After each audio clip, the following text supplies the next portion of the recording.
Welcome to Moarhammer, and welcome to the 1750 point match play battle report between Chaos Space Marines and Space Marines.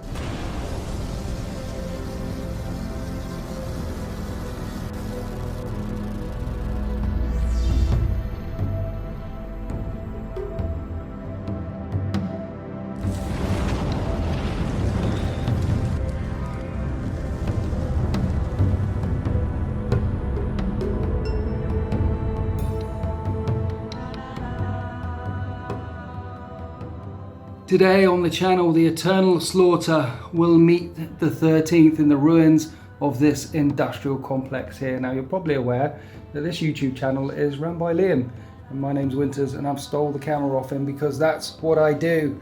And today, hi Liam. Hi Liam. Today, the Eternal Slaughter, which are a World Eaters Chaos Space Marine Warband, are going to be rampaging through this battlefield, and my Space Marine force, known as the 13th, will be defending against them, or attacking them too, essentially, because it's cleanse and capture. That's the one where you get 3 cards a turn, every turn, Maelstrom cards. As we can see, there's 2 down in this deployment zone over here, and that's the Eternal Slaughter's deployment zone. We're playing Dawn of War, and the other 3 are running down the middle, and I was annoying, and I put one right over there in that corner, because I wanted to stretch out the Chaos Space Marine forces as much as possible. So 3 cards a turn, every turn.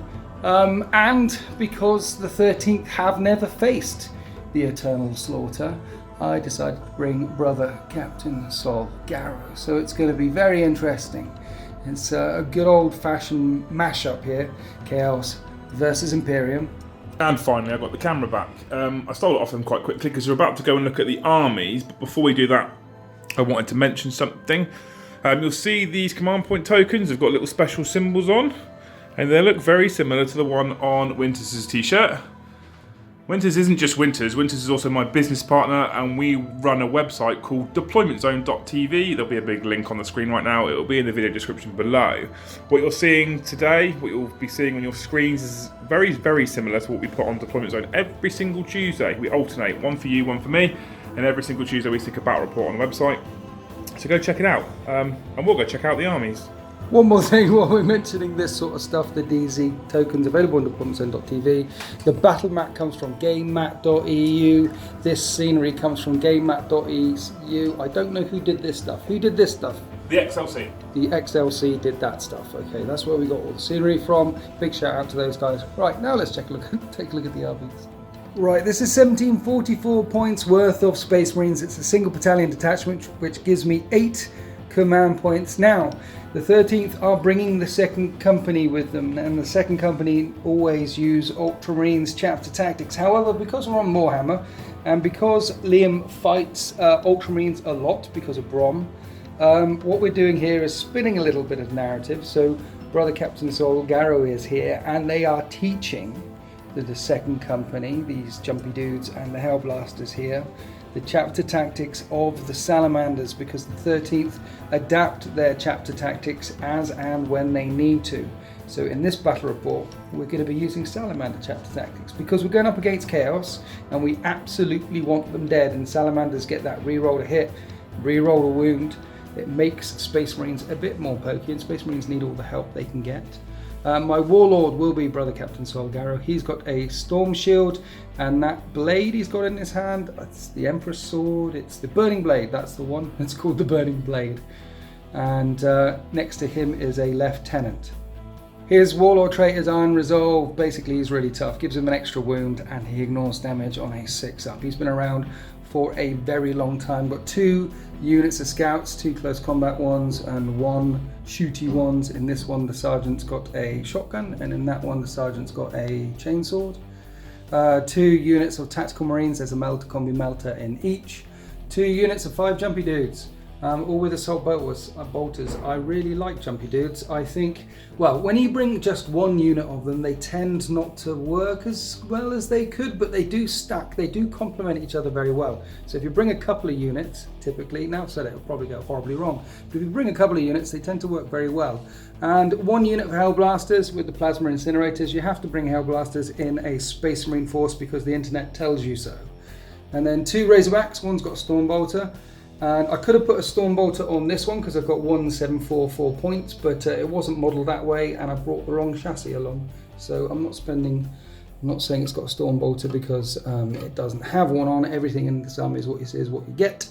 And there's a Dreadnought there with a twin las cannon and missile launcher. I didn't purposely bring Matthias along, for those that have been watching Winter's SEO or deploymentzone.tv, because I'm going up against the Eternal Slaughter, and I think that Dreadnought is going to be dead very soon, and I didn't want Matthias here just to die horribly. Plus Matthias never brings the Mortis loadout there, all the guns. He's always got a fist and always likes to get up personal and always likes to go and punch stuff.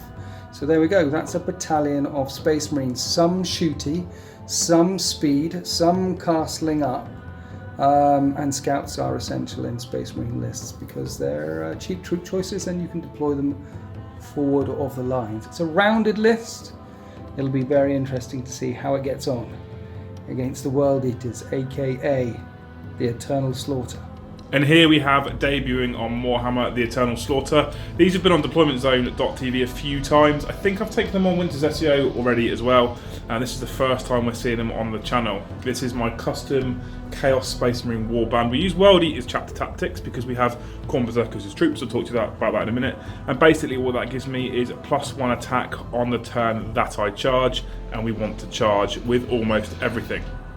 We have a battalion, detachment and a spearhead, giving us a total of 9 command points. And heading up the battalion here, we have Demon Prince. It makes more sense to make the Dark Apostle the Warlord, but we're going to use a Demon Prince because he's Demon Prince, right? And they're the guys that should lead the charge. He has a Warlord trait called Flames of Spite and a relic called the Talisman of Burning Blood. The Talisman of Burning Blood means he can advance and charge and reroll failed charges. And Flames of Spite means that 6s in combat do mortal wounds. 6s to wound, that is, in combat do mortal wounds. So he is the Warlord, he is a boss, and he is a Demon Prince with dual claws and no wings, because everyone else has got wings and I want it to be different. In the second HQ choice, we have the Dark Apostle.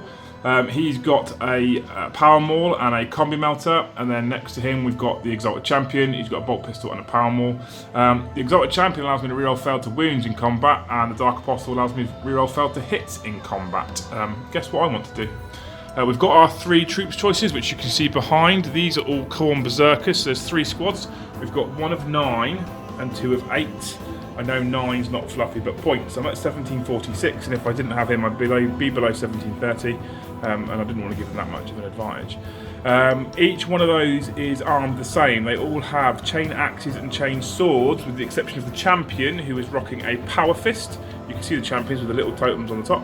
And then we've also got an icon of Wrath in each squad, and the icons of Wrath allow me to reroll failed charges. Those guys are all mounted in 3 rhinos, and obviously each one of those squads has got enough space to take in one of these characters. Also in the flyer slot we have a Helldrake with the Bale Flamer, because that likes to melt Space Marines. And we've got the Spearhead detachment. That's headed up by another Exalted Champion who rerolls failed to wounds. He's also got a Bolt Pistol and Power Maul, and 3 Mauler Fiends, all with Lasher Tendrils. So as you can imagine, this army, in the way of shooting, we've got nothing really. We've got 2 Bolt Pistols, 3 Combi Bolters, a Melter Gun, and a Bale Flamer. That's it. Otherwise, we just want to make combat. We just want to munch these Imperialist dogs. Death to the False Emperor and all that good stuff. Like I said, I've got 9 command points, so we should be able to see us use a couple of decent stratagems and some interesting ones to chuck out here. I should mention the Mauler Fiends have all got Lasher Tendrils. And finally, the last thing to mention about this army, you can see it's all custom built. These are Age of Sigmar Bloodbound Marines, kit bashed with 30k plastic Space Marines. You've got the 3 heads of Cerberus on each of these Mauler Fiends. These were built by Blazing Brush Studio, a guy called James at Blazing Brush Studio, and painted by him in fact, so check him out, and I'll link him in the video description below. That's it. So 1746 versus Winter's 1744. It should be an absolute bloodbath. Let's go take a look at deployment. Okay, and we are finished with our Dawn of War deployment, and I managed to put down first, so I will get the +1. I thought I'd talk you through very quickly what I've done, and then Winters could talk you very quickly through what he's done. So I have spread my Mauler Fiends out. They went down first. I normally put them down first because they're big, bulky, and they can fight pretty much anything. I've got 1 here just before this objective, 1 to make his way through that corridor here, and 1 through here who sat on that objective there. I learnt a lesson very early on with Maul of Fiends. If you castle all this stuff up together, it is more effective when the Dark Apostle and the Exotic Champions get out. But I also bottleneck myself really fast. I don't want to do that. So we have another Rhino here. This one has 8 Berserkers and 1 Exotic Champion in to support the Maul of Fiends. Exotic Champions do affect Maul of Fiends, so they also get to reroll fail to wound rolls because it just says Legion models within 6 inches. Over here we have another one with an Exotic Champion here, and then the one over there has got the Dark Apostle in. We've got the Warlord tucked away in there, the Demon Prince, because I can't climb up into those sorts of things, into ruins, because he's a monster, not he's not an infantry dude. And then actually I think he can as a monster, he can't as a vehicle, but anyway. And then we've got the Helldrake sat at the back here to fly over and maybe toast some stuff. But Winters, you spread out right across the back line. Yeah, so Captain Lieutenant in this one, no sorry, Captain Lieutenant in that one, 5-man in that one, ready to jump out and buff the both of them. This is in range of that one there. So I'm holding the objective, and I can do my reroll hit rolls of 1, reroll win rolls of 1 if I stick my stuff there. Combat squad, the 2 of these guys, because of Helldrake. Because I don't want you charging a Razorback in turn 1, which potentially could do. You could move up, you could flame some of them and then charge through, and then it'll be a bad day for everyone. But they're over 3 inches in front of the tanks as well, aren't they? That's the idea. So if you do charge these guys, you can't consolidate into the tank. That's a top tip. It is a top tip. Yeah. There's a series about that. There is on deploymentzone.tv. Yeah, Winter's top tips. And then talk about combat squadron. There's 2 squads of scouts here, which you probably can't see. They're the close combat ones. So I'm in range of running onto these objectives here. If I get turn 1, unlikely. I didn't combat squad the Hell Blasters. I perhaps should have. But they're here with the Dreadnought. Have to say, line of sight on this board is really crappy, which is good, which is how 40k should be. It should force you to think about what angles and where you want to deploy and where you can get line of sight in. If you go up against a shooty army and it can see all of your opponent's army in turn 1, you're doing something wrong. So lots of significant line of sight blocking terrain, lots of opportunities for you to come charging up the board. And I have split my forces up so you're just not charging towards one central nugget. That's the plan. And of course the interceptor, the jumpy dudes, those ones, they're in reserve ready to fall in, hurtle down through orbit on wings of fire. I prefer fall in. I like that one. Just sort of stumble out. Perfect. So he has spread out, which means I've got lots of options to make, lots of choices to make. Sorry. We've obviously got the objective markers across the middle as well, and as this is cleanse and capture, there will be 3 cards a turn, so it isn't quite as simple as just charge forward and eat his stuff. Although that is probably what I'll end up doing anyway, because if I don't get to eat all of his stuff and he decides to capture more objectives and stuff than I did, then he's going to win the game, which will be interesting. I should mention this is the first battle report we're filming in the new Moarhammer studio. I like it here. It's like home. You've done a very similar... I've seen this sort of setup before. Yeah, I basically copied you completely. And you probably noticed that the battle report style has changed ever so slightly. And that's because also I've copied you completely. And it makes sense, right? Because we're now sticking battle reports on the same website. So we might as well make them look exactly the same. Anyway, I did finish deploying first. You are the guest. Yeah. I get +1. You do. But you get to roll first as the guest. Can you beat a 6? I probably can't beat a 6. That's the 1, that's the 6. That's a 2, so I've got a 3. And yes. Don't steal from friends, Liam. Well. Don't steal from friends. Business partner, they're not friends. It's different, right? I have this special dice from SM Battle Reports. Check them out. They do written battle reports. Look at that. One side says I just stole. No. Like that. That is... No. Cheers, Pardo. Thanks for that. Let's move into Chaos Space Marines. He doesn't look happy, does he? Chaos Space Marines, turn 1.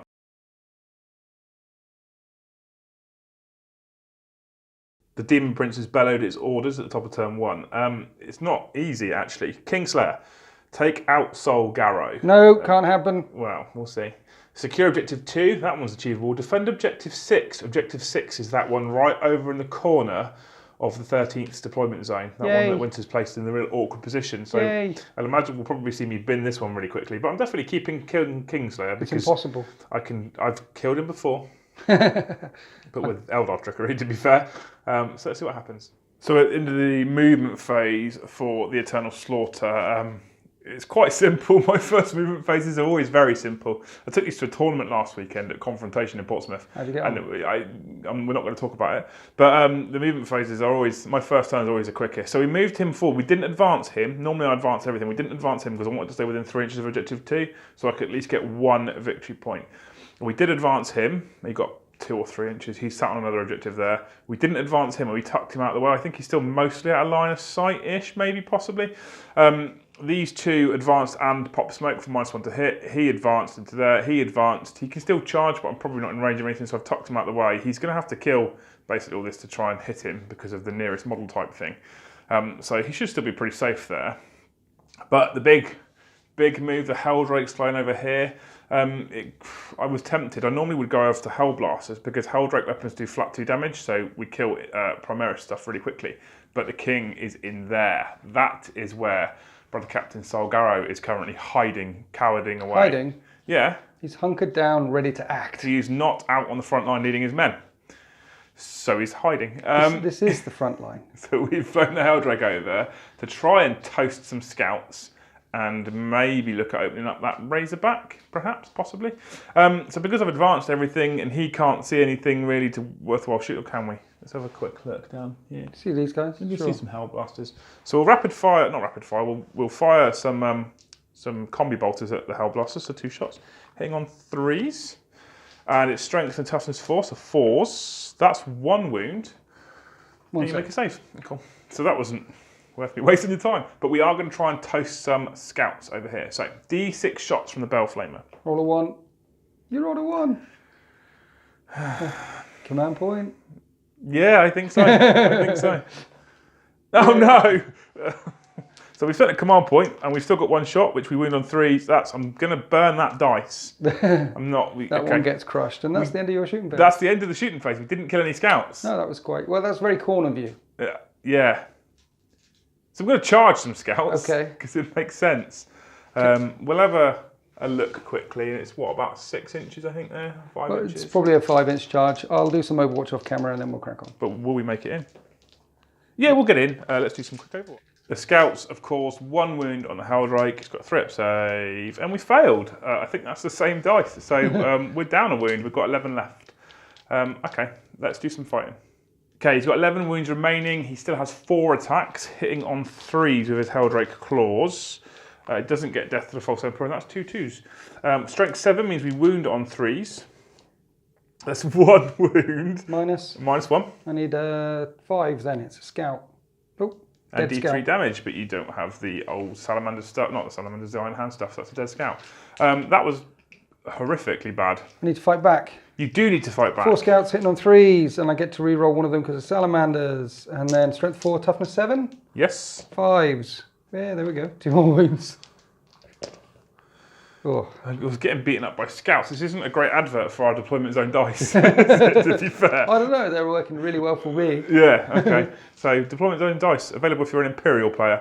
That's it. That's the end of the Chaos Space Marine's first turn. Well, you got a point. Well done. I did get a victory point, yeah, for the old...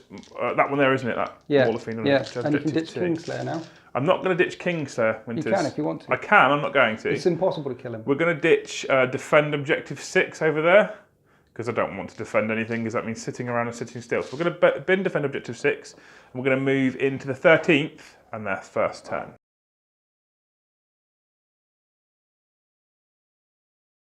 Here are the objectives for the 13th. Lightning strike, score a victory point if at least 1 enemy unit that was entirely within the enemy deployment zone at the start of the game was destroyed. That isn't going to happen because it's Khorne. There's nothing in their deployment zone anymore. Solgaro wanting to make sure that the back passage is clear. You've got to make sure your back passage is always nice and clear. Overwhelming firepower, kill something in the shooting phase. I could do that. Blood and guts, kill something in the assault phase. Unlikely. So a difficult draw for the 13th as well. Here we are after the movement phase for the 13th. Now, there was a unit of scouts here, which Liam may have forgot to charge. Nope. Okay, they've ran along there, trying to keep safe, trying to keep tucked in, ready to jump out and either score some objectives later on. Now, what I've done here is keep the Dreadnought still, and this team has got a Melter Combi Melter in. We're in 6-inch range of the Dreadnought, and there's the Melter Combi Melter, just 11 and a bit inches away from that Mauler Fiend. Kill the Mauler Fiend. And the Hellblasters had to shuffle forward a little bit to make sure we're in rapid fire range of the other Mauler Fiend. Now he stands still, so he'll be hitting a normal ballistic skill. And I'm going to spend a command point in the shooting phase, but let's skip to that right now. let's say we're in the shooting phase. We're not in the shooting phase, but in the shooting phase, spending a command point for Wisdom of the Ancients, which means I can reroll to hit rolls of 1 all Legion forces within 6 inches range of the Dreadnought. Dreadnought's in range of his own aura as well, so rerolling hit rolls of 1 there, which means the Hellblasters can overcharge, and hopefully that's 2 dead Mauler Fiends, which gives these guys some breathing room, because if they get charged by those monstrosities, they are in a lot of trouble. And then over here, need to kill the Helldrake. There's lots of stuff in the middle that I need to deal with, but kill the Helldrake. So this team, Disembark 3, moved, and the Melter Combi Melter is in 6-inch range of the Helldrake. Captain Lieutenant jumped out, now doing the aura reroll hit rolls of 1, reroll wound rolls of 1 along here, and the scouts fell back. And the other thing that I did was extremely cheeky, which I thought you quite liked. I do, honest. I rolled a 6 on this unit of scouts to advance, and now look where they've ended up. Strung out all the way across here, a roadblock, which means you have to shoot and charge your way through them before you come in. And I'm aware of how few shooty guns that you have. There is a Khorne Demon that can charge and kill them all, but essentially that should stop up Liam's egress through into my table half there for a turn, which gives these guys a moment of relief, a moment to respond.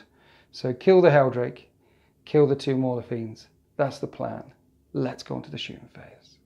Melter Combi Melter from there into this Mauler Fiend, hitting on 3s. And they both hit. Strength 8 versus toughness, what are they? 7, mate. They're only 7. Yeah. 3s to wound. Uh-oh. They both wound. You need 2 5-up and vulnerable saves, I'm afraid. And you fail them both. That's not going to happen. 2d6 damage. 2d6. How many wounds do they have? 12. 12.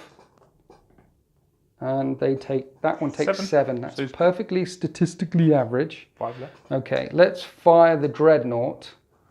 I could split fire here, but I'm not going to do that. Pick on a target, make sure it's dead utterly. The Dreadnought will fire all of its guns into that injured Mauler Fiend there. So 2 twin las cannons. They both hit. I'm rolling hot today. I want your dice. Strength, the same as the pile. 3s to wound, and re-rolling to wound with 1 shot because of Salamander Chapter Tactics, which only applies to infantry and dreadnoughts. Mm-hmm.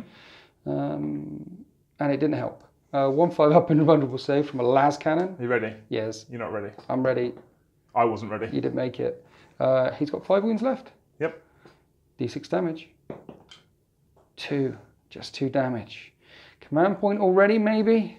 3 I've left. got a missile launcher. No, I've got a missile launcher coming in to hit him as well. So let's do the missile launcher. 3s. Frag, yeah? No, crack. Strength 8, toughness 7. Wounds, -2, so 5-up and bun. Oh, You've no. failed every single invulnerable save so far. D6 damage. See, this is what happens when you pray to the wrong kind of gods. You want to pray to the right gods, sitting on a nice golden throne somewhere, keeping the whole of the Imperium safe. D6 damage. Boom. First blood. Overwhelming firepower. Off the table. Didn't And explode. Didn't explode, just crumpled to death. Right, part 1 successful. Now these honoured brothers, these Hellblasters, need to kill this second target here. You nervous? I hate Hellblasters. 20 overcharged shots coming in. 10 shots each, but we're rapid fire range. Let's do the Sergeant. And I'm re-rolling hit rolls of 1 because of Wisdom of the Ancients, so I have to roll all of these separately, and I am... re-roll that one? For a 1. Oh. It's okay, rolling hot still. Now I've said it, it'll probably go horribly wrong. 3s.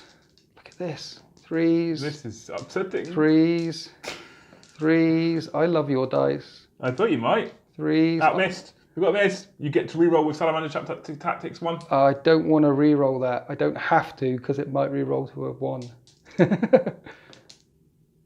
at that. You should have re-rolled that. Hits. No, set rolls as a 1. You could have got 20 hits. 19 is probably enough. Don't want to be greedy now. 3s. 3s. And then I'll re-roll one of these ones. Okay, so that's a lot of wounds. 12 got through. 12. Not 3. 12. So 12 5-up and vulnerable saves. Each of these doing 2 damage. Yeah, if I make more than 6, yes, he survives. Does he? Okay. So, you know. Yep. That looks ish. Ish. I'm saying ish. No, it's not ish. It's not even right. I Close saw to the ish. 4s and got quite excited. No, he's dead. Does he blow up? There's a rhino behind. No, he does not. Oh, then I blow make up. a 5. Okay, so mission successful. The Hellblasters and this squad here managed to shut down those 2 Mauler Fiends. Now we're going to Operation Kill the Helldrake. Melter Combi Melter firing up. Both hit. Strength 8. And re-rolling one of them to wound because of Salamander Chapter Tactics. No, just one gets through. Make a 5 up invulnerable save. It's getting embarrassing. No, you fail. I can't even see. Melter range, 2d6 damage. Pick the highest. That's 5 damage on the Helldrake. He's down to 6 left. Now let's fire a twin las cannon. Are these things hard to hit? They're not, are they? No. They just flap around all over the place. You know, I recently read a book, and it was a black library thing you bought. Anyway, it had a Helldrake in it. It was really cool. 3s to hit, re-rolling 1s because of Sol Garrow shouting in his ears. And strength 9 las cannon. Rerolling 1s because the lieutenant shouting in his ears. They both wound. Please make a 5 up invulnerable save for him. Please, I implore you. It's just... It's statistically impossible right now. You need to make one of these. Corncage not. You made 1! Yay, d6 damage. Oh, it didn't matter. Dead Helldrake. Does it go kablooey? Yes. It doesn't go kablooey. Dead Helldrake. You know what that means as well? This guy can still fire. So let's fire at our... Do I want to fire at a Razorback? Do I want to fire at a Razorback? Or do I want to fire at the Mauler Fiend? Let's fire at the Razorback. So Rhino, because Mauler Fiends have an invulnerable save. Not that that's mattered so much so far. So let's fire las cannons. 2 hits. And strength 9. I can't re-roll the 2. Because this Razorback doesn't have Salamander Chapter Tactics, but I can re-roll the 1 because the lieutenant. And I get a wound on a Rhino. There is no... Oh yeah, you pop smoke. Actually, what did I roll to hit? Yep, I rolled a 6 to hit. That worked. So you get a 6 up save for smoke? No, 6 up save because it's only AP -3, right? Oh yes, yes, that was it. That's the rule. Like that. You made a save. Target lock coming into effect.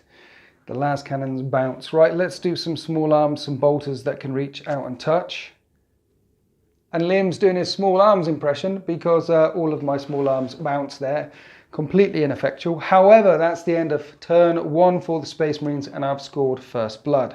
So it's 1 point each. Plus, I've killed 3 units in the shooting phase for D3 points for overwhelming firepower.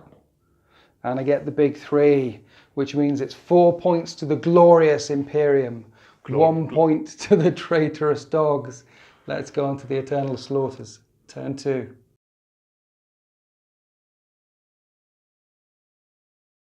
Undeterred by the work of the 13th, the Demon Princes bellowed yet more orders. We still have to kill the king. We still have to slay Garrow.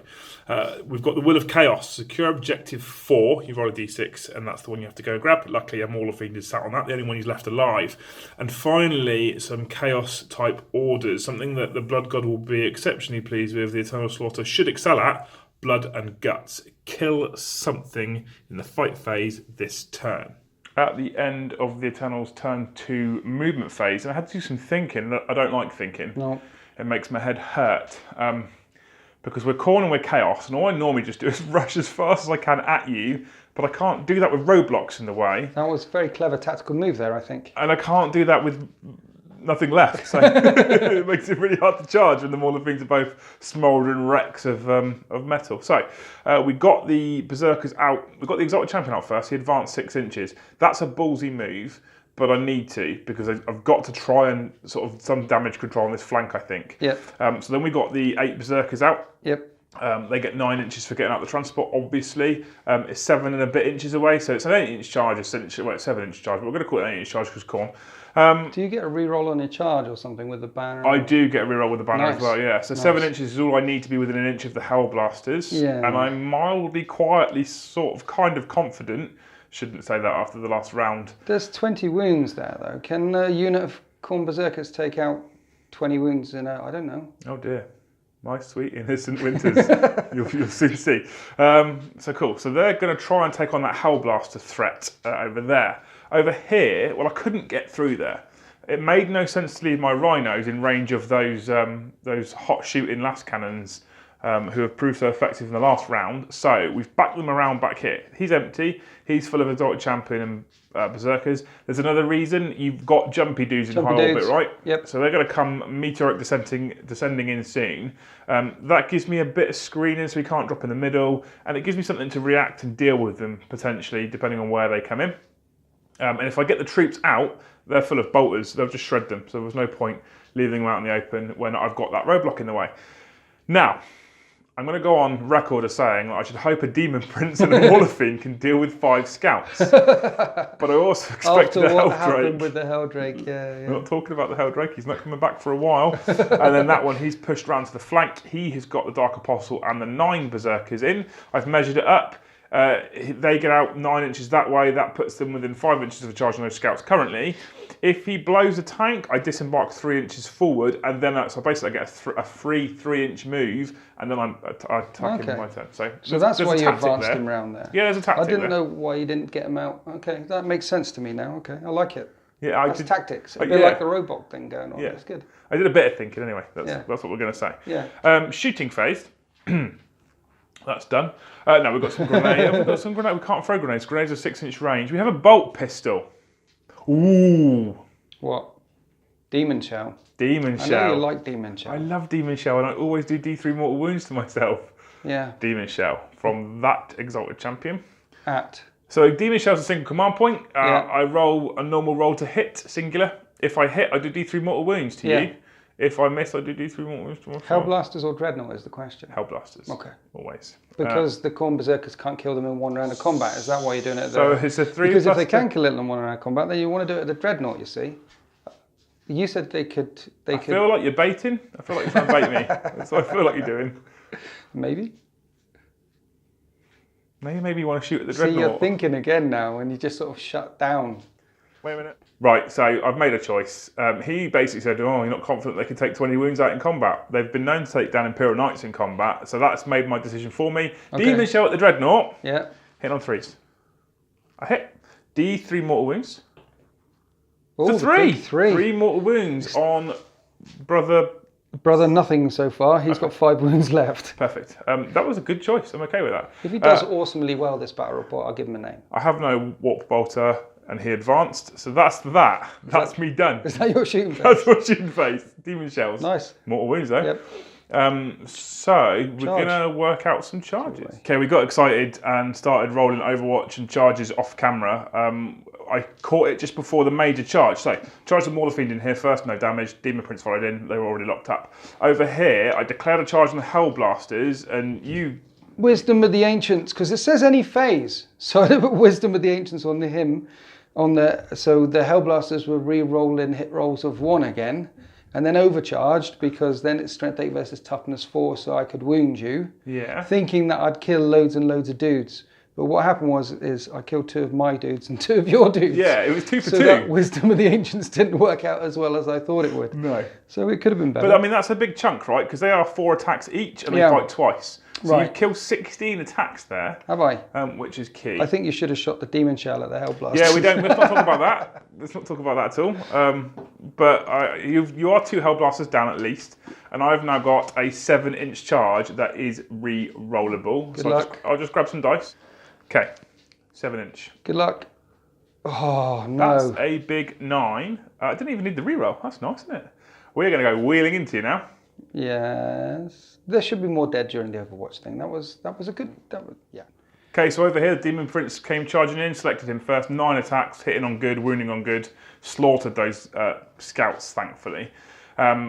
Then what that meant was, because the Mauler Fiend was no longer engaged, I could still choose him to activate because it's just a model that was within an inch or charged at the start of the phase. So it's a model that's within an inch or a model that charged. Yeah. He charged, so then you can activate him and he can then... Pile in 3? Yep. And then consolidate 3? Yep, an extra so 6 he's there. inches. So you can see him through here now. And that's your objective as well. That was nicely done. So that was really cool. I expected them to slaughter them, so that was why we did that off camera. But over here, This is not such an easy feat now. I've lost 2 Berserkers. It should still be doable. I'm going to go on camera saying it should still be doable. So you're saying there's a chance? We're going to activate the Khorne Berserkers. I have 5 dudes with chain axes and chainswords and 1 with a power fist and chainsword. So I get +1 attack on the charge. I will choose the chain axes to do 3 of the attacks per guy, and the chainsword is an additional.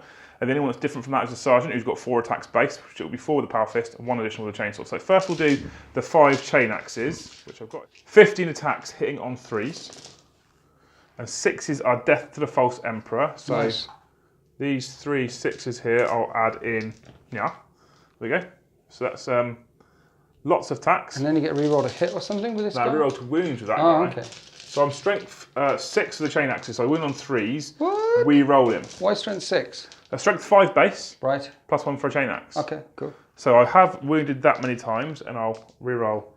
And the guy allows you to reroll wounds? Yes. Nice.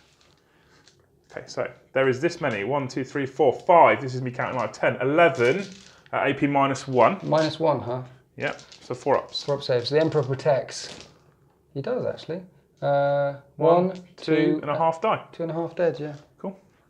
So since there's 2.5 dead, the next thing I'm going to fight with is the chain swords. 6 attacks hitting on 3s. 6 is a death to the false emperor. Okay. You know, I have Death Guard, and I never remember death to the false emperor. I get told off for it a lot. Strength 5, so wins you on 3s. With rerolls. And these are 3 up saves. That one who was injured died, and another one.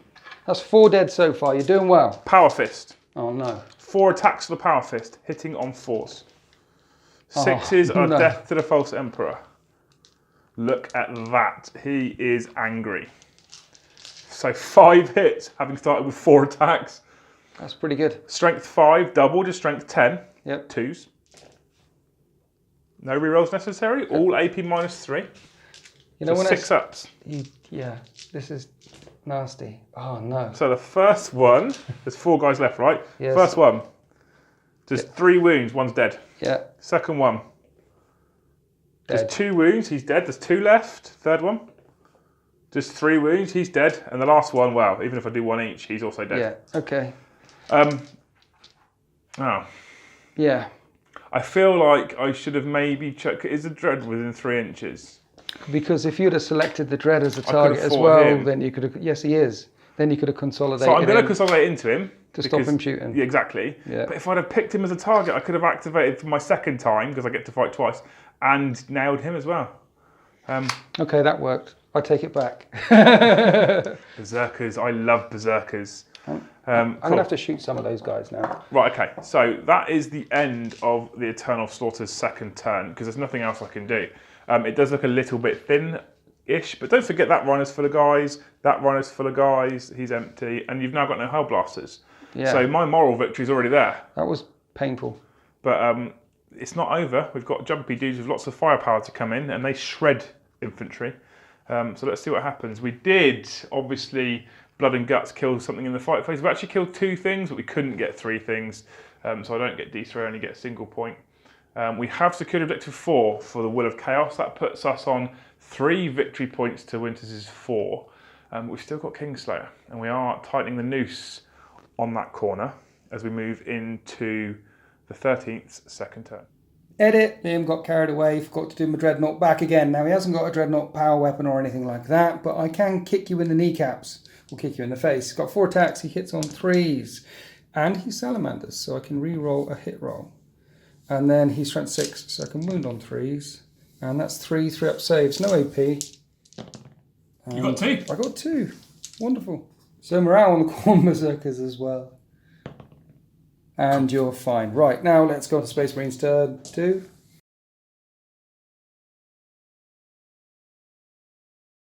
Here are the orders for the 13th. I ditched Lightning Strike and I've still got Blood and Guts. Still need to kill something in the assault phase. That's going to be tough. And secure Objective 5 and defend Objective 6. Right, here we are after the Space Marines movement phase, and that took a long time. I did a lot of thinking and decided not to go for any of these objectives. Blood and Guts kill something in the assault phase. If I manage to do that, it'll be by accident rather than design. And secure Objective 5 is here. Now, I could have dropped a unit of jumpy dudes back there within 3 inches of Objective 5, But Liam, quite wisely, kept a unit of Khorne Berserkers alive in this run. They disembarked 3, then they moved 6.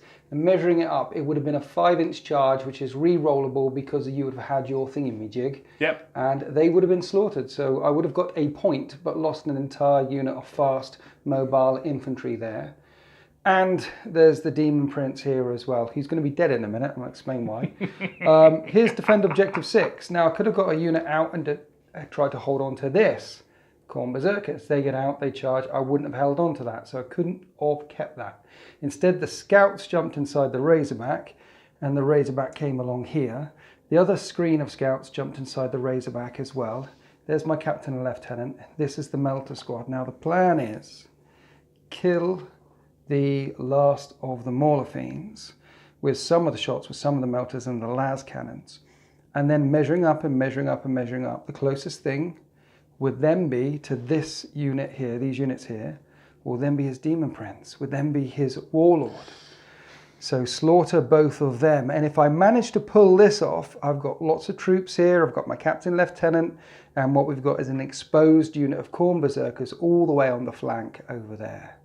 But remember, I'm giving up defending that objective, I'm giving up securing that objective as well.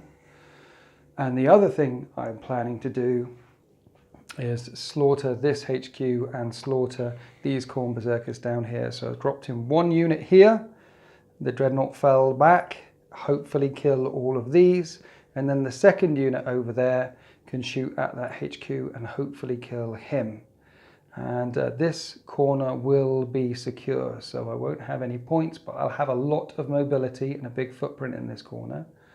I'll have some mobility and a footprint there, and Liam will have a couple of units of Khorne Berserkers running around in rhinos, and that's it. And it's 4 points to 3, it's only turn 2, but with less options, with less tools to score with, that should secure me the rest of this game. I don't want to score, Mr. Winters. You don't want to score, you just want to make blood flow.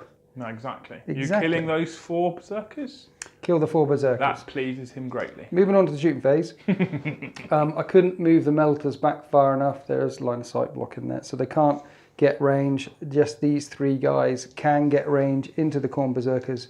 So they're going to fire, rapid firing away, hitting on 3s, re-rolling one of the dice because of salamanders, and then wounding on 4s and re-rolling one of the dice because of salamanders. There we go, 4 wounds, 4 threat saves, please. 1 dice. That's 1 dead so far. And then we got the jumpy dudes. They got 6 shots each. Assault bolters are 3 shots. They got 2 of them, 6 shots each. Times 5 is maths into these Khorne Berserkers here. Right, 30 shots from the jumpy dudes into these Khorne Berserkers, hitting on 3s and re-rolling one of them because I'm a salamander. Look, that worked. And that was 22 hits. These are heavy bolters essentially. Strength 5, AP -1, winning on 3s, re-rolling one of them because of salamander chap tactics. Look, that worked. Right, 15 4-up saves to make. You made me do it. Yeah, they're dead. 3 exactly. Exactly 3. No, there's 4-ups, aren't there? There's 4. Oh yeah, they're 4 4-ups, you're right. Because if you kept at least one of them alive, then this squad couldn't pick on him. But yeah, they're dead. Yeah. You can re-roll one of them, but there's only 3 left. So they're dead, which means this squad can now fire at that guy there. Right, we rolled off camera because I thought I'd slaughter you, but only managed to get 7 wounds in. So 7 4-up saves. And He dies. Oh, 4 wounds. Well, there's bolt guns and chain. Do you want a command point one of them? I got some bolt pistols there, and then I was thinking if he was alive and 1 wound left, I was going to charge him and get blood and guts for killing something in the assault phase. So you're thinking if I leave him alive, you're going to charge him? Yes, that's definitely going to happen because I've got. He dies. He's died. He died. Okay. It wasn't meant to happen. At least I've secured. I'd have this taken flank. the punch up. So now let's move on to here.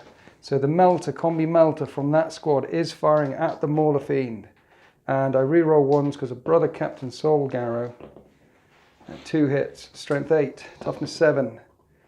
Oh yeah, Salamanders, re-roll the 2. This is really pokey, the Salamander thing, isn't it? I should do this more often. Okay, 1 wound.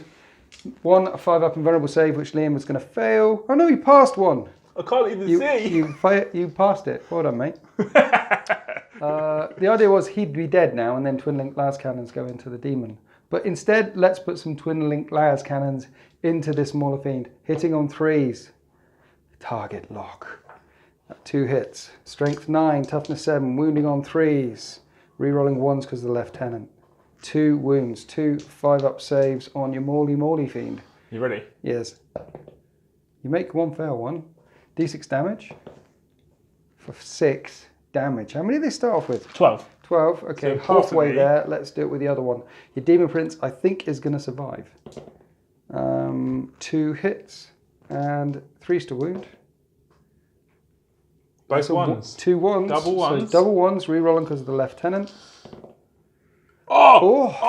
4 ones in a row. Not only does the Demon Prince survive, but the Mauler Fiend survives. Now that wasn't in the script.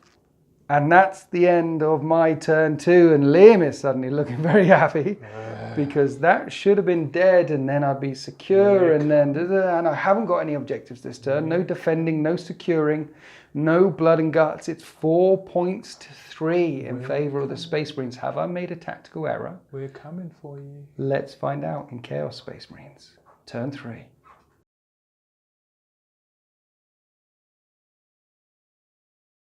The Demon Prince has the enemy in his sight. Kingslayer's still a thing, but now we have the Long War. So basically, we get victory points for killing stuff. We get more victory points if we kill Imperium stuff, and we get even more victory points if we kill more Imperium stuff.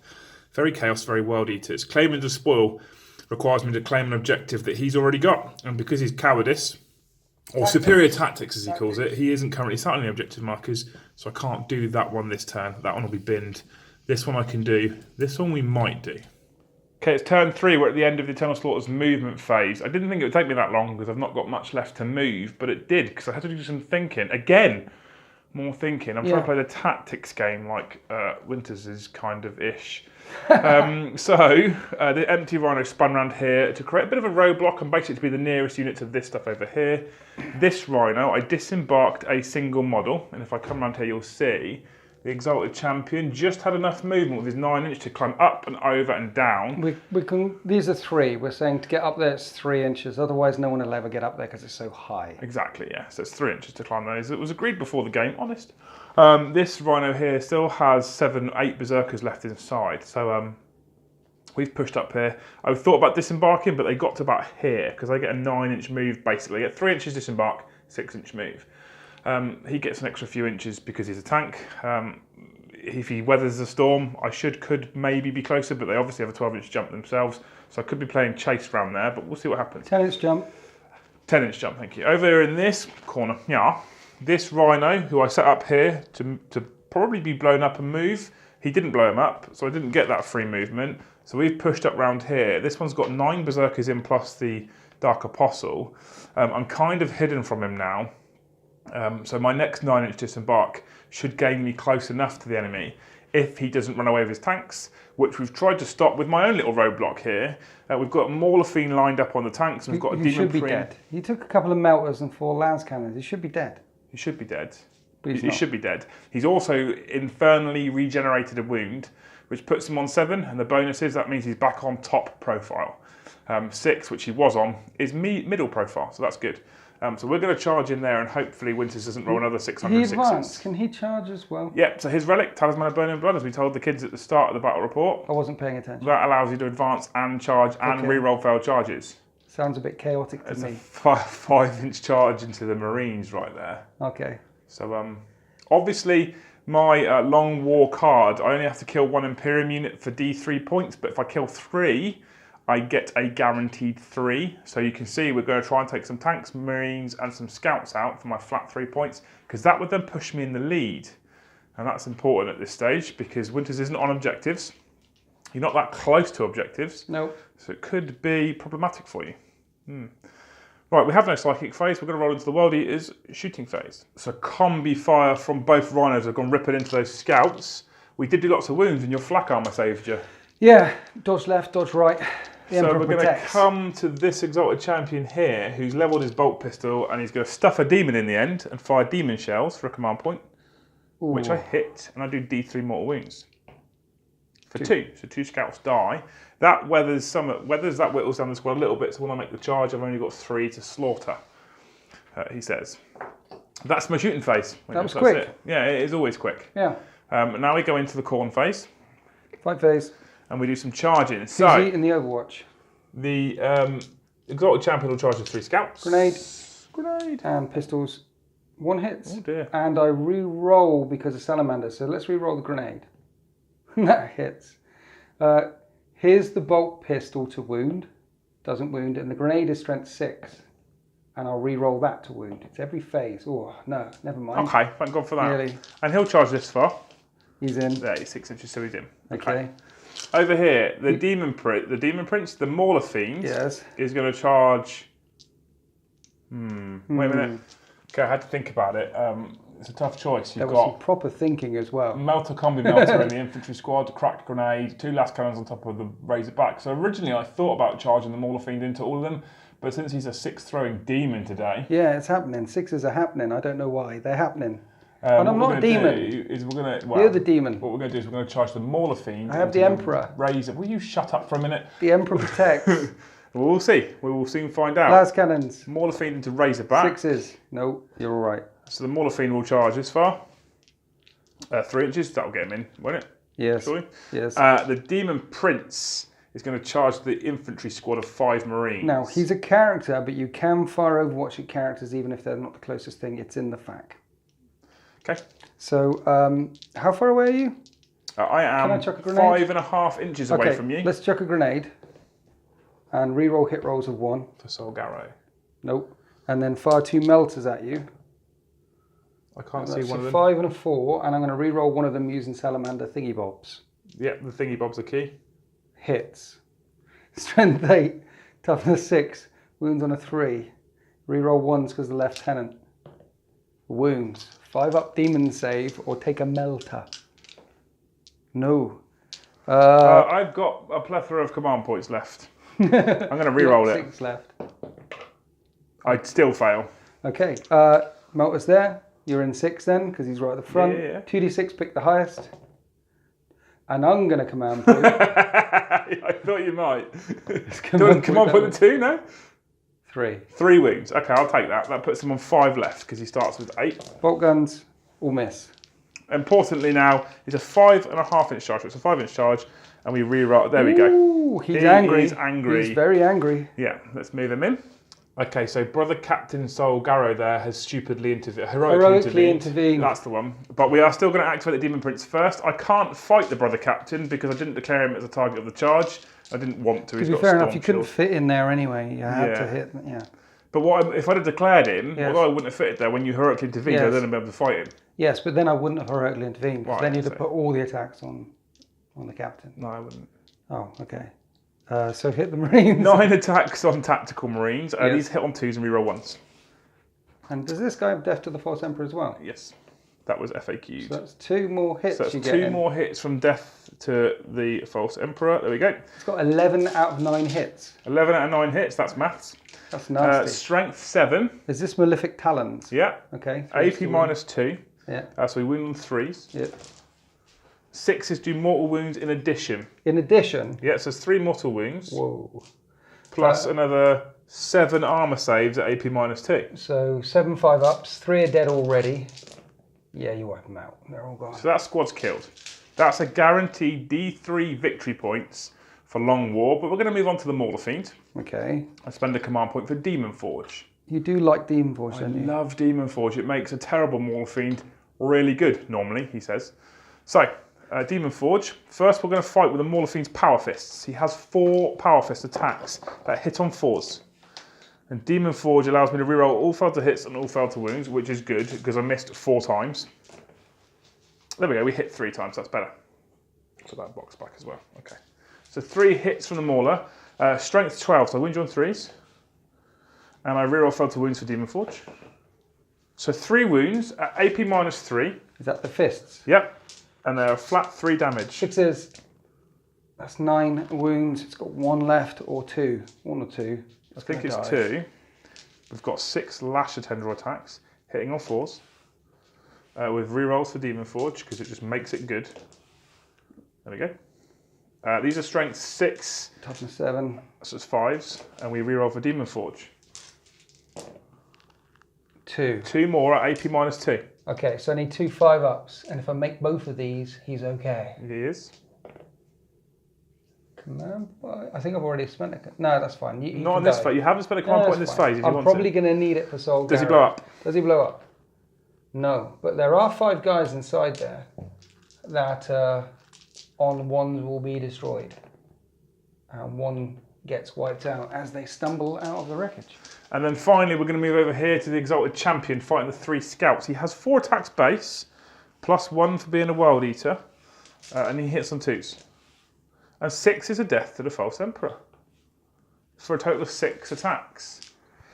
We are strength 6 with our power maul, so we wound you on 3s, and we re-roll, but we don't need to. So that's 6 hits on the scouts at AP -1.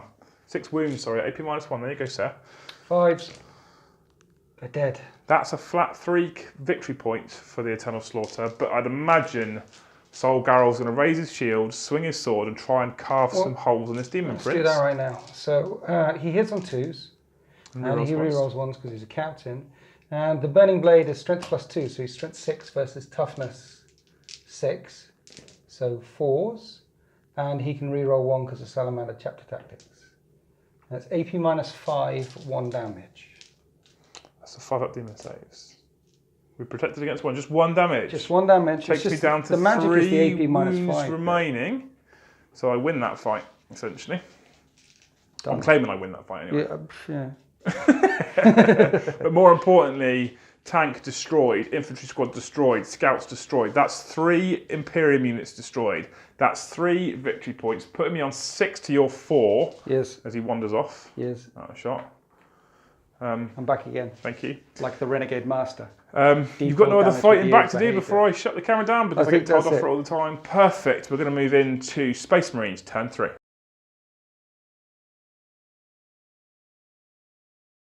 Six points to 4. We're behind, but here are the objectives for the 13th. Big Game Hunter. Kill something with a wounds value of characteristic of 10 or more, basically a Mauler Fiend or a Rhino or something like that. Take out one of those vehicles.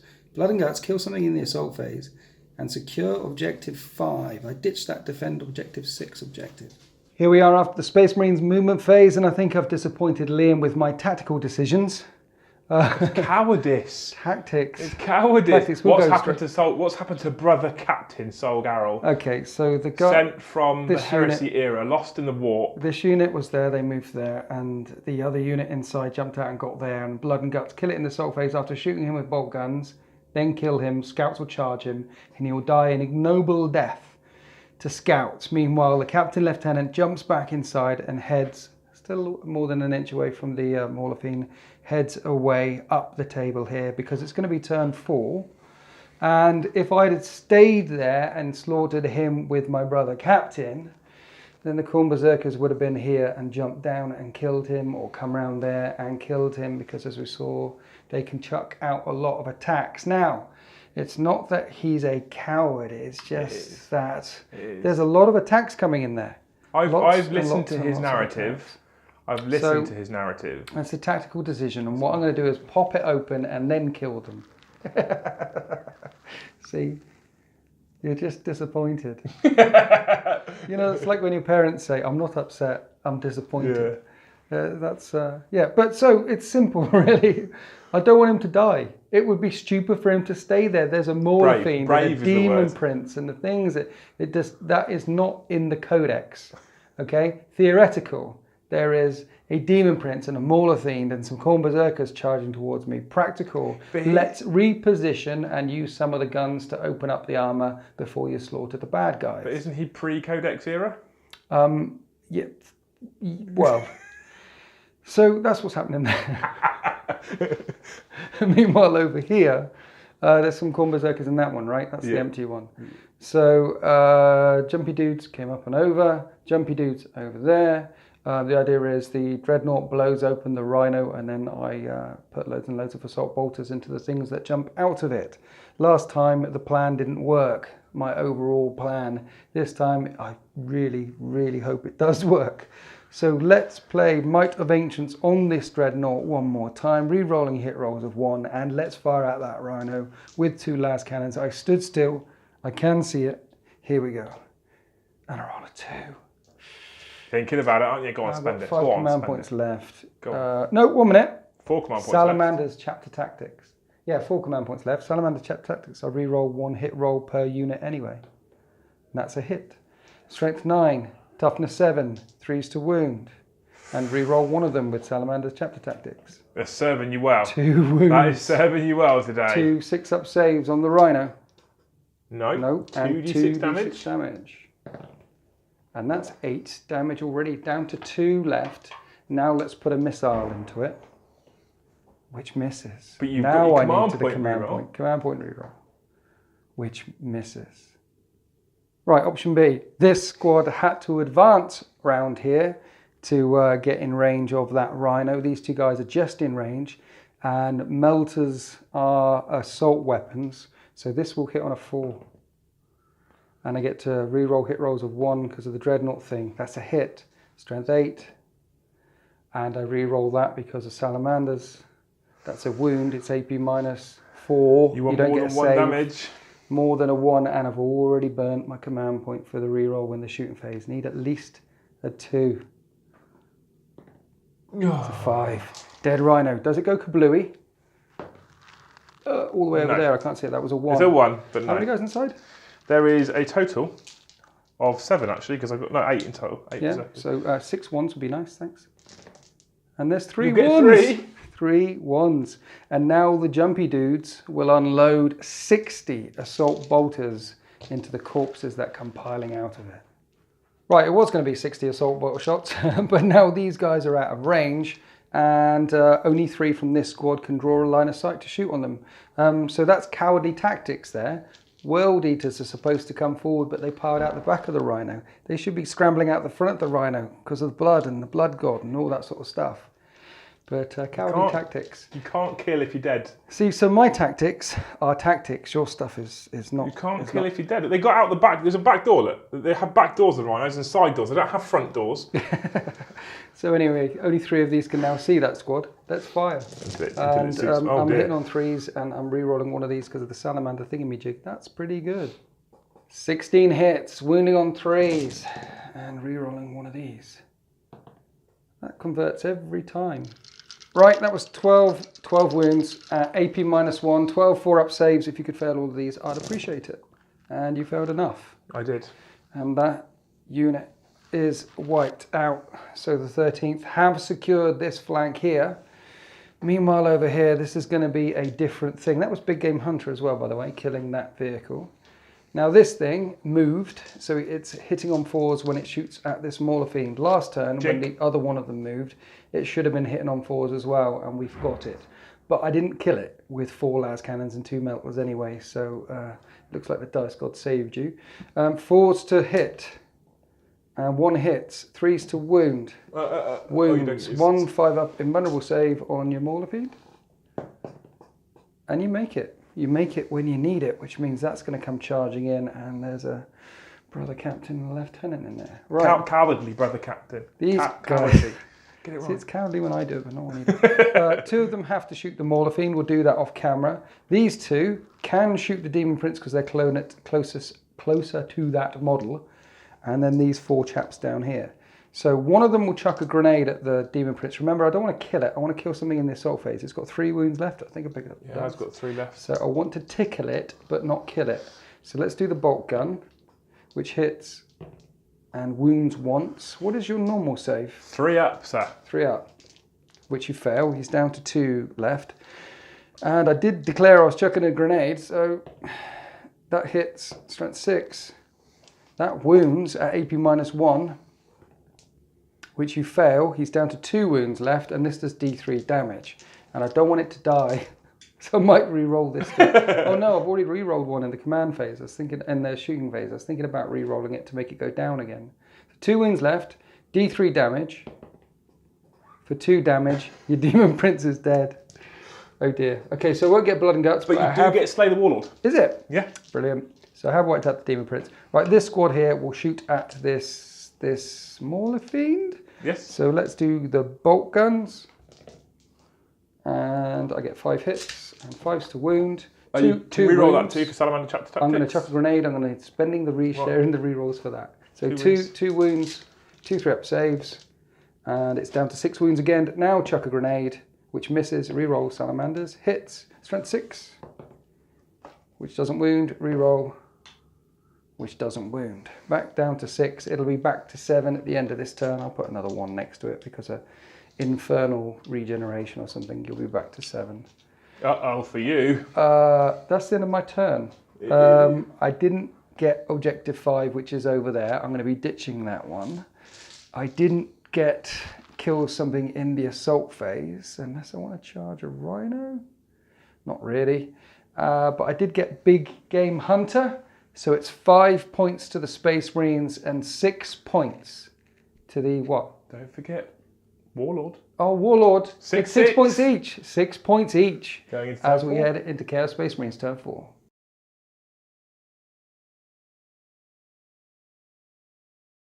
Now the prince has been slain, the Eternal Slaughter need to take some time to regroup and dig in. We've still got Kingslayer. I'm not getting rid of that. I refuse to get rid of that. Never going to happen. We've also got Defend 2 and Defend 4. And Defend 2 is there. And Defend 4 is there. Let's move into the movement phase. So it's turn 4. It's the end of the Eternal Slaughter's movement phase. We are essentially ignoring that. He's got 5 tough jumpy dudes on it. I'm miles away. I could have maybe ran an Exalted Champion at them. This lot didn't struggle to wipe out a tank and a Berserker, so I'm not sure an Exalted Champion would have had much of a chance. So what we've done with him is we have piled into that Rhino and backed away, bravely, just to keep him alive. They've got this flank. They secured that flank when they wiped out that unit of Berserkers. Yes, we have. So they can have this flank as far as I'm concerned. They're holding an objective that currently they don't need. And what we're going to do is we're going to dominate this position here, whereby originally their Warlord once stood. He is now currently cowered in the back of that Razorback, which is being stared at by a Mauler Fiend. As Winter's already told you, Infernal Regeneration got me back to 7 wounds remaining, which means he's at full bracket.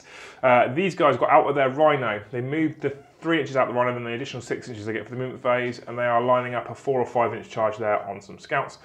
And the Dark Apostle, who's now taking charge of this warband, has climbed on top of that, and he is bellowing out his orders with his combi melter levelled at that Razorback. The empty Rhino that they got out of, this is backed onto Objective 4 here, so we have started to defend Objective 4. So unless he last cannons me off of it in the next turn, I will get 2 VPs for that. Can I just say that I did contemplate charging your Mauler Fiend with my scouts last turn. And then if a couple of scouts were left alive, then your Mauler Fiend would have been able to fall back and charge something else. But I'm aware that you've got still 2 or 3 command points left, and you'd have probably, well, I would have, Demon Forged and just killed all those scouts. This thing's got so many attacks. Yeah. That I think charging scouts versus Mauler Fiend with Demon Forge would have been a bad choice. So that's why they didn't charge I agree. him. Bad choice. There's other things for your guys to nom your way through. Okay, so shooting phase. Really simple. We have a frag grenade in range of scouts and a combi melter in range of Razorback. So a frag grenade, D6 shots, 4 hitting on 3s. So that's 3 hits, wounding on 5s. 1 wound. 1 scout may die. No, he won't. No, he doesn't. Okay. No. The combi melter, he levels it, he pulls the trigger, he hits on a 3. He hits strength 8, I wound on a 3. I wound, AP -4. Yep, no save. D6 damage. Command point. 3 wounds. 3 wounds off of the Razorback. 7 left. Good start. Good start. Now some charging. Mauler Fiend's going to charge the Razorback. Las cannons. 1 hit. Uh-oh. Do I command point that? Uh-oh. No. 3's to wound. Wounds, D6 damage. Whoa, 2 damage. I get my save first. 2 damage unless you save it. Which I do. Okay, that's fine. So Mauler Fiend makes it in. Berserkers are going to charge both units of scouts. Okay, so, yeah. Many shots will do off camera. Yeah. So no wounds from the scouts, thankfully. And we get this many inches to charge. 10. We won't need the reroll. We'll get it in. So we're going to be into the back end of both of those units of scouts. And there they are, they've made it in. Once we've consolidated, once we've piled in, we're going to have all 9 Berserkers within fight range of those 8 scouts. And it now looks like this. All the scouts got slaughtered. That was kind of expected. There's 9 Berserkers there. They didn't last very long. 4 attacks out twice. We're more than an inch away from that transport on purpose. I probably could have consolidated into it and tied it up, maybe thought about punching it with Power Fist if I declared it as a charge, but I want Solgaro to get out. I want him to get out. That's fine. Now I'm going to spend a command point, which is my second from last command point, after that reroll, on Demon Forge. So, 4 attacks with the Power Fist, hitting on 4s. Didn't need Demon Forge. Strength 12, winning on 3s. I did need Demon Forge. Apparently not. -3, 6 ups. That's flat 3 damage so far. 4 left. 4 left, and now we've got Lasher Tendrils, hitting on 4s. With rerolls for Demon Forge. Okay, so that's 4 hits. You've only got 4 left, so we wound you on 5s.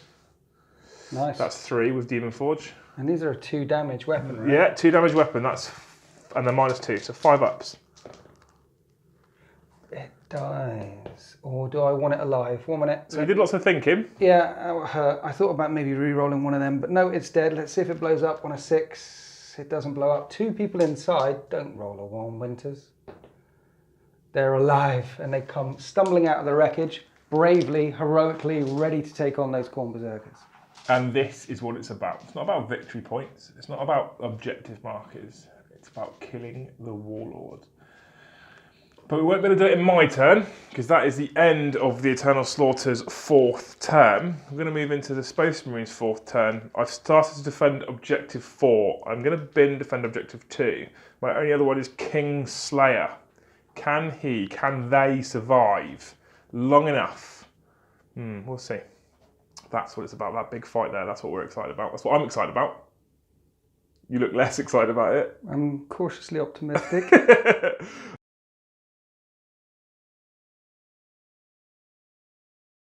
It's 6 points to 6, and here are the orders for the 13th. Secure 2, secure 6, and Blood and Guts just kill something in the assault phase. Here we are after the movement phase for the Space Marines. Here's Objective 2, so I get a point for that. Objective 6, all the way over here, the one that I didn't defend earlier on. So it will be 7 points to 6 at the end of this turn. This unit of Space Marines advancing. They're staying so that they score this. The Dreadnought standing still, spending 1 more command point again for Might of Ancients, the one that allows me to reroll hit rolls, one with the Dreadnought, to try and kill that thing finally. And this unit advanced from here, this unit of jumpy dudes, because their bolters are assault weapons, so they can fire them even if they advance. The idea is kill the Mauler Fiend. He absolutely must die, otherwise Solgaro and the Lieutenant are in trouble. And then I can fire all of the assault bolters into the Khorne Berserkers before charging in there and getting Blood and Guts, mopping them up, getting the second command point. If I fail to kill this in the shooting phase, then I'm going to be caught between a Mauler Fiend and a hard place. So the only thing really firing, start off with a Dreadnought, 2 twin link las cannons, hitting on 3s, and re-rolling 1s because of that thing that I spent. Okay, 2 hits, strength 9, toughness 7, 1 wound, and re-rolling 1 of these wounds with Salamander Chapter Tactics. Both of them wound. 2 5-up invulnerable saves, sir. Please don't make them. You make 1. It's got 7 wounds, and this will do d6 damage. For 4 damage, it's down to 3 left, and now let's fire a missile launcher, which hits and wounds. 1 more 5-up and run, which you fail. 3 to get through. I've got 1 command point left, and it's a dead Mauler Fiend. Please don't go boom. It goes kabooey. Okay, so this is every unit within 6 inches suffers D3 mortal wounds. This could be very painful. However, look at this. Look. 6 inches. It's going to hit those Khorne Berserkers as well. You can roll to damage me. Where are we starting? Jumpy dudes. Jumpy dudes. D3. That's half a jumpy dude injured. Lieutenant. Yep. 3. I think they start off with 4. I think he's on 1 wound left. Brother Captain Solgaro. 2, which is a 1. He's got Iron Resolve. He ignores wounds. Wait a minute. You got 2 left. Wait a minute. You thinking about command point in there? How many does he start with? 6? 7? I think it's 5, but Unresolve gives me +1 wound and plus an ignore wounds on a 6 up. I'm going to re-roll it. Easy. Okay. Ah! Greedy! Yeah. You got 1 command point left. He'll ignore this on a 6 because he ignores wounds on a 6, including mortal wounds. He doesn't ignore it. I think they start off with 5 +1 for Unresolve means he's down to 5. So both Liam and I are on 1 command point left. What was that, Liam? I got excited about mortal wounding him. Yes. And now I can't interrupt you and fight. Oh yeah, because you had 2 command points left. Schoolboy! Oh no.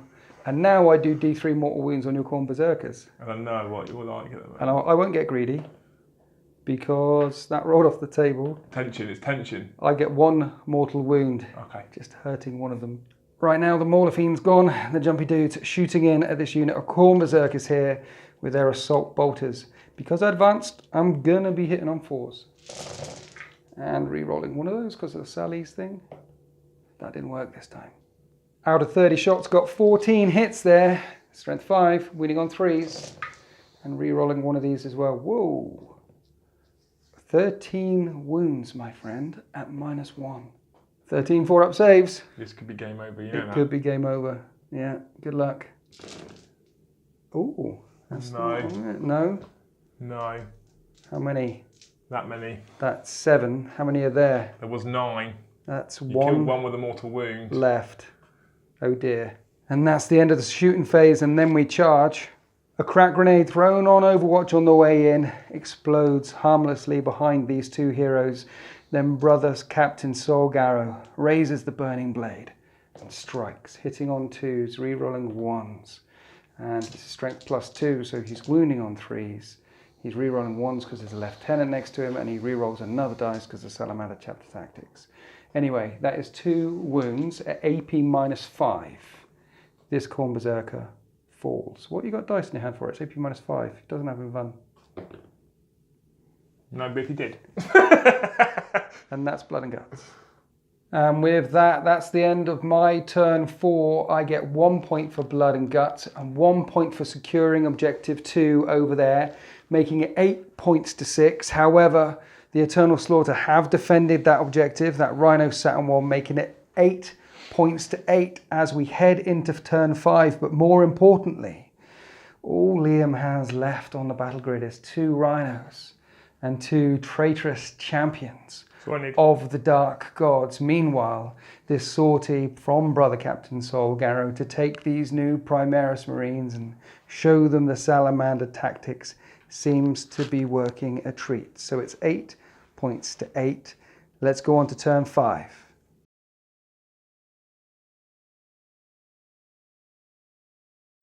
At this stage of the battle, the Chaos Space Marines' tactics are clear.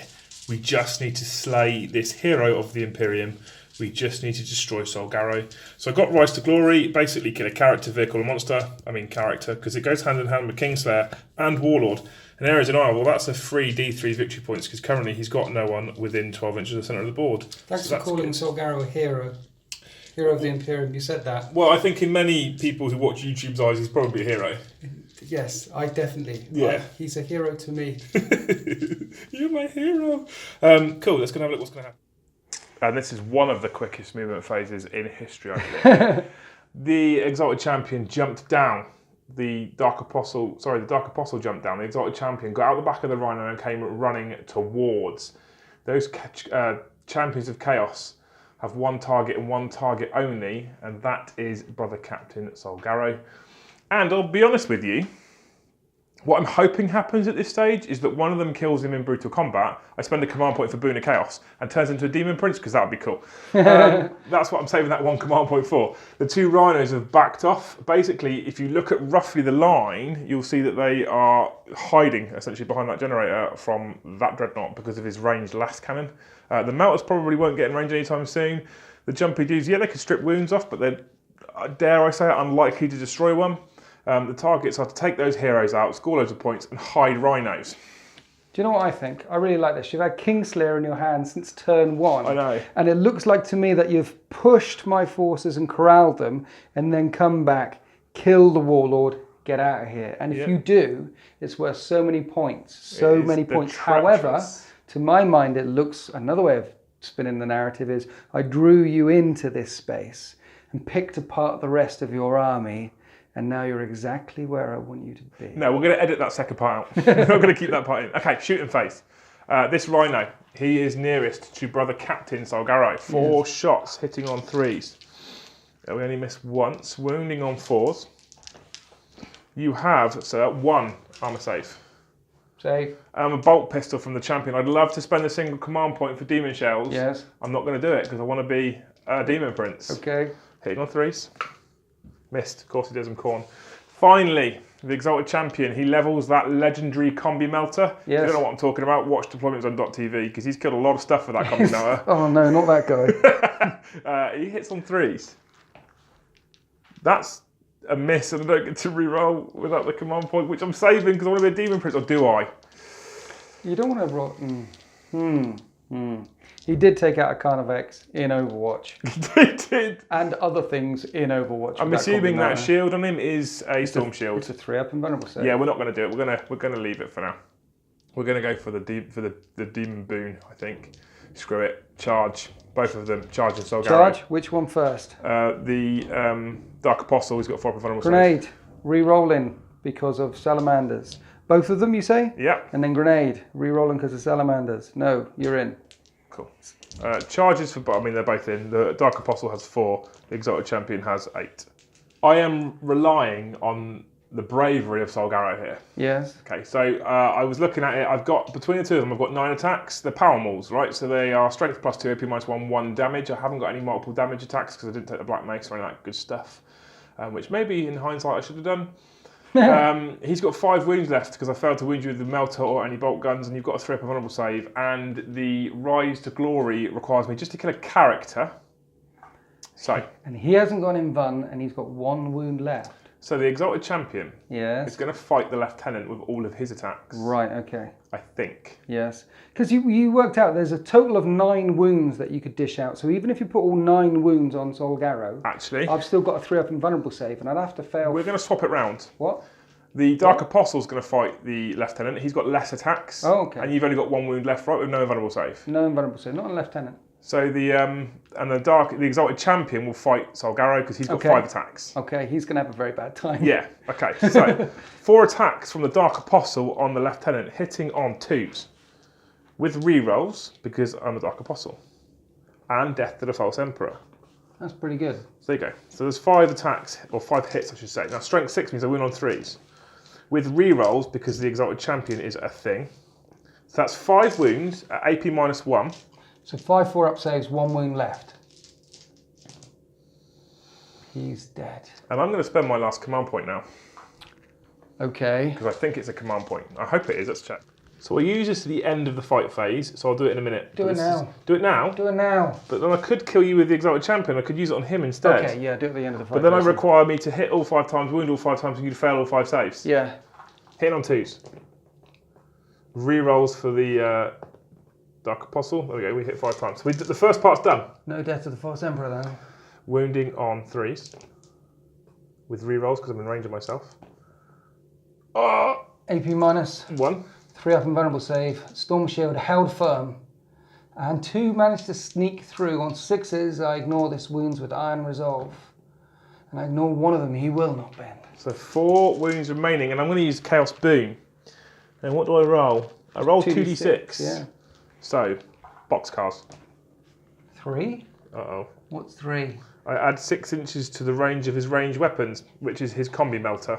Doesn't really help me all that much. 6-inch range, is that it? That's all I gained. Oh well, never mind. The Dark Gods obviously do not like the sacrifice of the Lieutenant. They want Brother Captain Solgaro. Right, which one of these doesn't have an invulnerable save?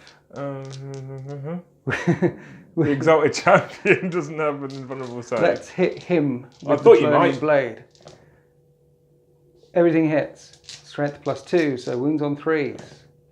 And I reroll 1 because of the Salamanders thing. Nope, just 2 wounds at AP -4. So he has 2 wounds remaining. This one? The Exalted Champion. Not him, the other one. Okay. It's not hard. One's a champion, one's an apostle. I don't know what they've just definitely, there's spiky bits everywhere. At the end of the Eternal Slaughter's 5th turn, I gain a command point for Rise to Glory. I still don't get Kingslayer, but I do get D3 for Area Denial. Oh yeah.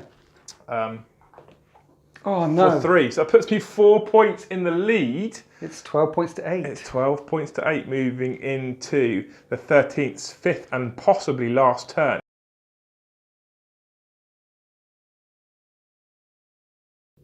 Despite the fact that the Eternal Slaughter only have 4 models left on the table, they are 4 points in the lead, and here are my orders. Kingslayer, I've already done that, so that's D3 points. That'll catch me up, but advance. Get everyone out of my deployment zone and defend Objective 4. These are going to be tough.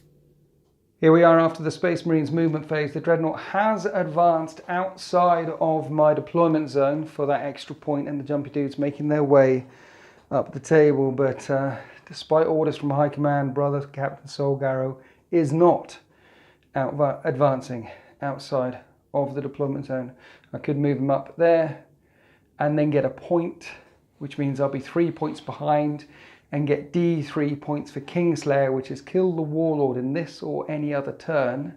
And if I roll a fat 5 or 6, then I'd get 3 points plus the point for advancing, and the game would be a draw if it ended in turn 5. Is that just because I called him brave? Is that but he refuses. Just because I called him brave once? I'm not getting out of close combat. I'm going to slaughter both of you.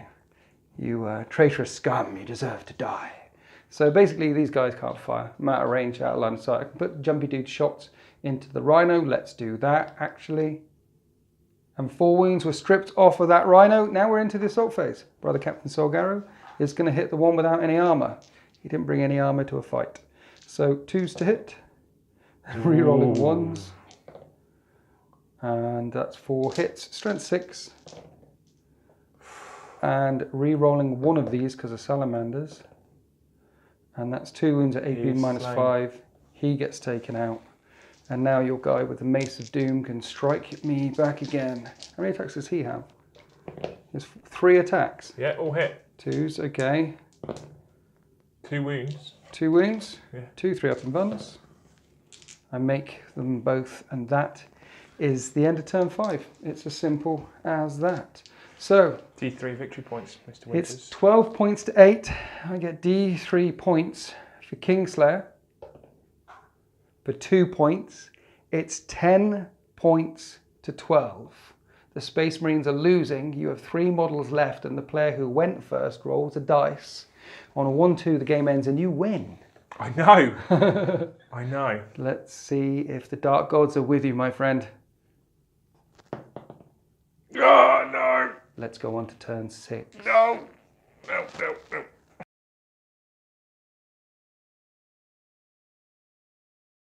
So it's the turn 6 that I didn't want. Still got Kingslayer. I refuse to get rid of Kingslayer. Not going to happen. I now have to secure Objective 6. And Psychological Warfare, that one probably really won't happen.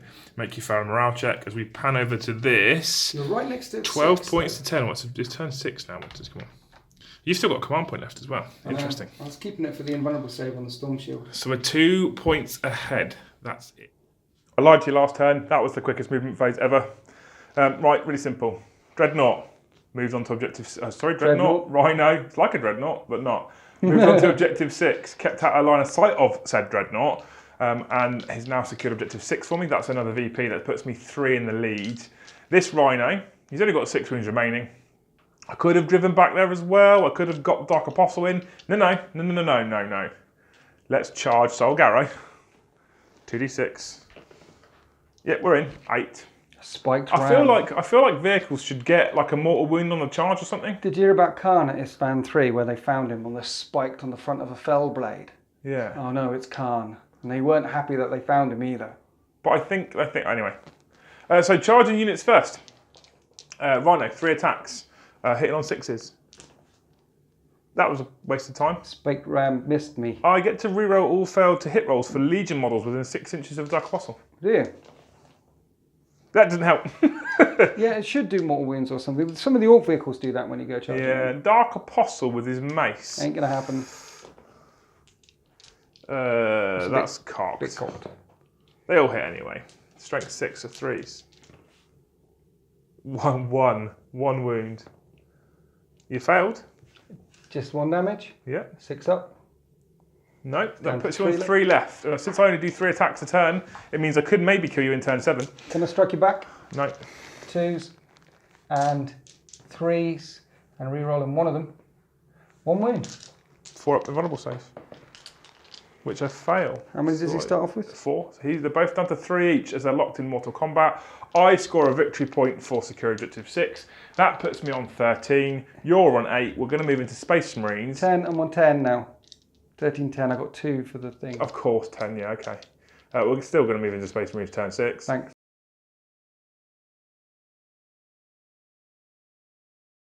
Here are my new orders. I ditched defend objective 4. I've got advance, get out of my deployment zone. I'm not going to do that. Solgaro will stand there and kill that last character for the Eternal Slaughter. Secure objective 3 and supremacy. Basically take the field now they're chickening out of here.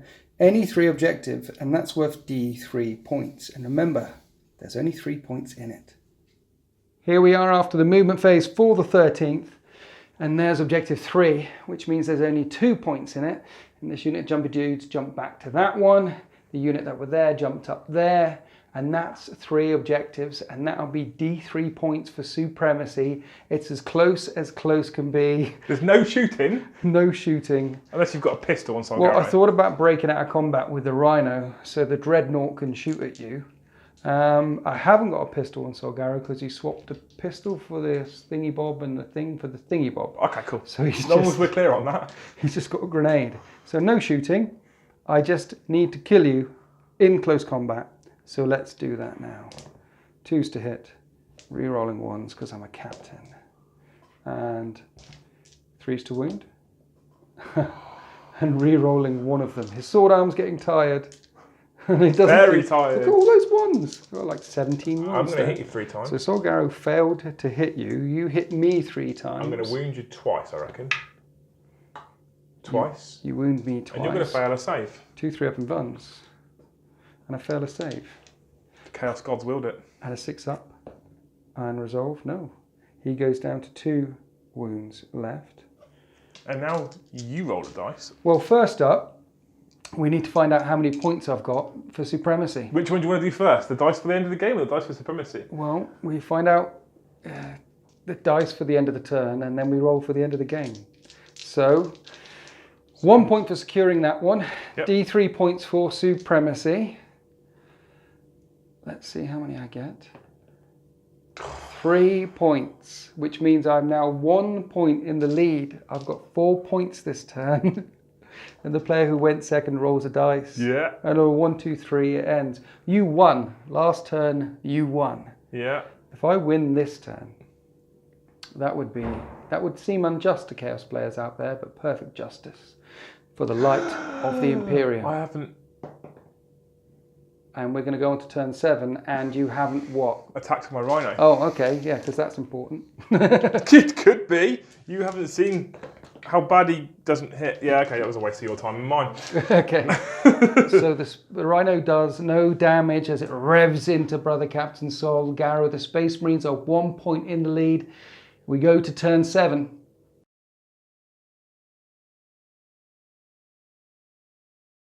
Okay, so the fate of this battle is now clear. This is the Eternal Slaughter's turn 7. We have pulled for the Dark Gods and no prisoners. Basically, Solgaro. It's a victory point for killing a unit. It's a victory point for killing a unit. It's D3 victory points for killing Solgaro because he's the king, plus an additional 1 for Warlord. It's 3 plus D3 if I can strip those last 2 wounds off of him. If I can't, I get 0 VPs and Winters definitely wins. So we left objective 6. We are now ready to charge Solgaro. I can't fail it, I'm in. So, that Rhino charged, he fights first. 3 attacks hitting on 6s. With re-rolls for the Dark Apostle. No, second Rhino, 3 attacks hitting on 6s. Hits once with re-rolls for the Dark Apostle. That's it, hits once. Strength is 7, he wounds on 3s. No! So you kill Brother Captain Solgaro, claim victory for the Dark Gods and win. The Dark Apostle. Otherwise. Hits on 2s. With re-rolls because he's a Dark Apostle. So 3 hits. I've only got 2 wounds left. Wounds on 3s. Wounds all 3 times. 3 up invulnerable saves. Shield held high. The Emperor protects, my friend. Yes, he does. That is game. Brother Captain Solgaro stands firm. You get 0 points. I'm 1 point in the lead before I draw anything. That is epic, epic, epic confrontation there. Brilliant game. That's it. This is the way the world ends. This is the way the world ends. I'm sad, but turn 7, 1 VP in it. I'm okay with that. I'm okay with that. After losing 2 Mauler Fiends and a Helldrake in the first turn, especially with how well that Helldrake performed against those scouts, I was very, very concerned for this battle. I was very concerned for this day. The Eternal Slaughter never ceased to amaze me with how much brutality they can kick out when they do finally make it into combat. I just couldn't kill that hero of the Imperium. That Storm Shield, He's just a hero. He will not bend. He's exactly where he wants you to be. He drew you into this trap. Look, your entire army is here. And this is turn 7, and now he falls back, and this is where the Lance Strike comes in from the battle barge. You're dead, we win. Indeed. Eternal Slaughter versus the 13th. The Emperor protects, my friend. It is a good fight. I enjoyed that. Thank you very much for coming all the way down to the studio. Well, anytime. Yeah, we do this a lot, so yes. We're going to book some more days. I thought there was some good tactics going on there with blocking them off. It's because they were your tactics, right? That's what you think. I thought that was good tactics. Yeah, it was. And you piling out the back of the Rhino there, so negating most of the fun. Mind you, that didn't help you. No, it didn't. Still worked you out. Reminding me of that but one, that was good tactics there. I'm going to be honest. It could have gone either way. You were winning in turn 5. If it was turn 5 and ended, you'd have won. Yeah. Well, turn 6. I was winning. Yeah. That's the difference, right? Yeah. And I went to a tournament at Confrontation last weekend at Portsmouth by a company called Confrontation Events. They're on Facebook, check them out. I played 5 games. In the 5th turn of every single game I was winning. Were you really? 4 of those I lost. Oh. like this one, with the Eternal Slaughter. So it proves that this army, it's got the power to win a game in 5 turns. 6 and 7 just don't quite have the legs. Did you get to, how many games did you get tabled in? 3 of those. So they smash, get you loads of points, and then it's hanging on at the end, just like happened here. Pretty much, yeah. I like it. So it was glorious, it was brutal.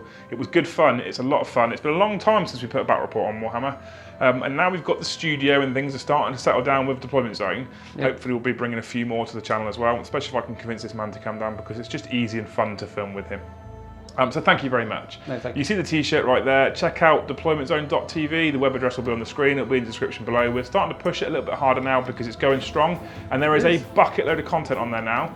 By the time this video goes on, there's like 18 or 19 battle reports. There's a narrative campaign, the Galmec incident. Plus next year, me and you are going to do one, right? We are, yeah. So the Galmec incident is currently online. There's 4 episodes, so that's a 4-part series with Say Hi Paul. There is a prologue. There is a epilogue, I think, as well.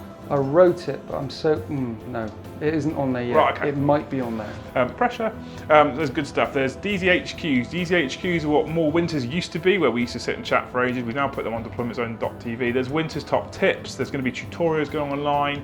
There is going to be rules packs for custom narrative. There's lots on there.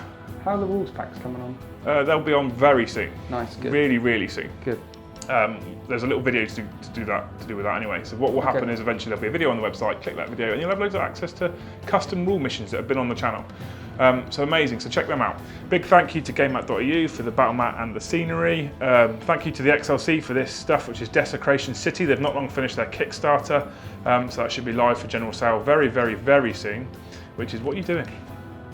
What? That was mildly erotic. A big, big, big thank you to all of my patrons for Moarhammer. Legends, we've just gone over 50 of you. The Discord's very busy. If you want to come and join us, check it out on Patreon. The link's in the video description below. It's $2 to come and join us in Discord. Winters is a Patreon page? Yes. Yes, and that's very busy as well, right? Yes. Hi, patrons. Perfect. Thank you. And thank you to everybody who so far has come and joined us in the Deployment Zone and subscribe to deploymentzone.tv, because we're trying to push to do this full time. It would be lovely. Provide these kind of videos to you with the both of us in the weekly minimum. And a massive, massive thank you goes to Element Games. We are sponsored by Element Games. Winters SEO is sponsored by Element Games, and deploymentzone.tv is sponsored by Element Games. So big thanks to those. Have I missed anything or forgotten anything? No. That sounds... You're better than me at this sort of thing. It just flows. Thank you to Winters' wife for letting him come and play. Thank you. Right, thanks very much for watching, guys. We'll see you in the next one.